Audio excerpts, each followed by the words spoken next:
Well, now I have had it because I didn't get to order the movie that I wanted to see because Disney has had to farm it out to people in other countries because people in our country think it's too sensitive in the animal rights area or something. I am out of the argument. I'm out of the loop, as we would say. I run a small homestead, as many of you know, and I have animals, dairy goats, 2-pack llamas, and heritage turkeys, bees, ducks, and chickens. I had a horse, a wonderful draft horse, who died of West Nile virus. He had been trained by the Amish. He could drive anything. He was unflappable, even in town. And I loved him. Chester, he was amazing. He was an amazing horse. Half Percheron and half standard bred cross. He was what they call a draft cross. At any rate, dogs and cats also live with me, and my goats do not have collars. My animals come by name, all of them, even the llamas. I think some people have some very wrong impressions about what a homesteader's relationship might be to their animals. And I'm doing a post, the Centennial Business Review, in my Facebook page, on my Facebook page. And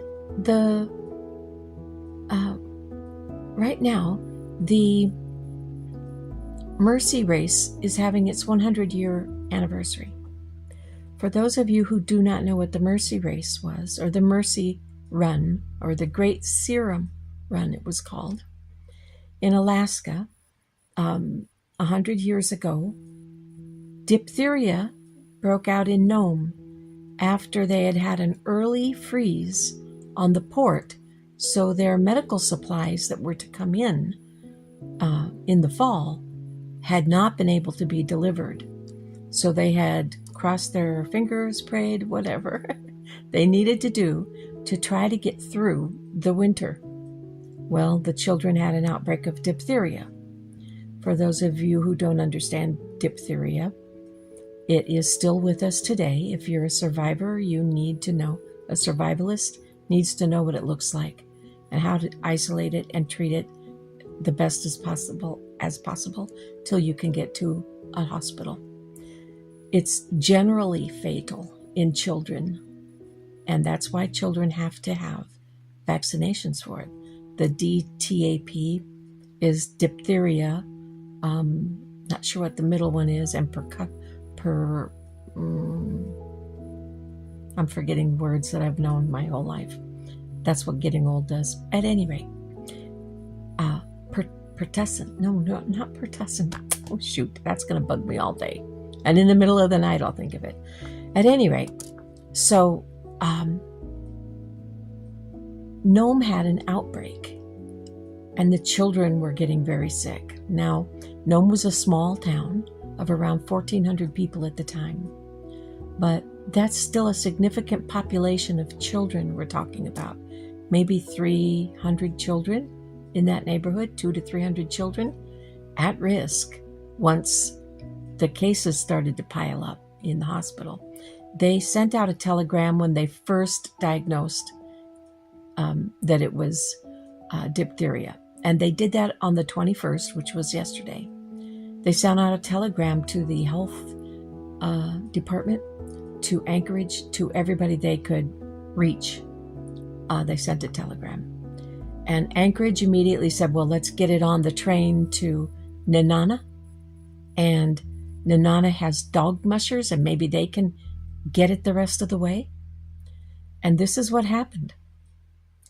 20 dog mushers and 150 dogs showed up and volunteered to risk their lives and their dogs' lives in blizzard conditions, a record-breaking winter, some of the worst whiteouts and high footage of drift records that they still have. And people are upset that these dogs were made to run this race. I don't know if they know the whole story. And maybe they're just against the use of sled dogs. But sometimes humans do need help. And maybe if the animal rights people lived in Nome, they would want those dogs to help bring the serum to Nome to save their child. If your child was sick in the hospital and the only thing that was going to get the cure to them was men and dogs, and women maybe. Women have run the Iditarod, so I'm just going to include women if it were today. Have to risk their life to come save your child's life. I can tell you right now, as a mom who had a child whose life was constantly threatened by cystic fibrosis, I would want them to do what they felt was within their limits to do. And I would want nothing less if that's what would change the course of my daughter's life. So people, this is one of the greatest things that happened in American history. Time magazine said it was the greatest rescue story of all time. Think of that. This was a heroic rescue that these dogs and these people made. Now Togo, he had it worse than anybody else. There's no doubt about it. It was injurious to him. But sometimes heroes do fall. And he kept his team going as far as it could. Later, I think there was some demise, and I do not know that yet. I'm going by what I'm guessing from what I'm hearing of the buzz around this movie. But Disney told the story of Togo because Togo was the real hero of that race, and there are statues of Balto all over the country, including in Central Park.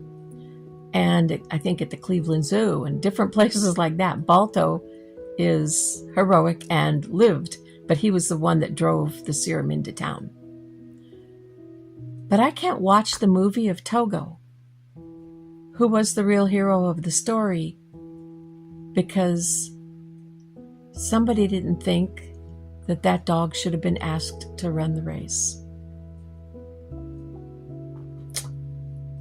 And while I understand there are always two sides to every story, and while I understand how hurtful it can be to watch animals suffer at the hands of human beings, I can tell you it's also hurtful to watch humans suffer at the hands of human beings. It's not a whataboutism that I'm doing. But when a child's life is at stake, if a dog is willing to run, and Togo was willing to run, let him run and let his story be told, because he saved lives. 4 children died, and it could have been 200 children that died had they not been able to deliver the serum. I want you to think about that when you made sure that I can't watch this movie. I can't watch this story. Okay, thanks. I've said what I was going to say. Thank you for listening to my rant, and I'll talk to you later. Bye.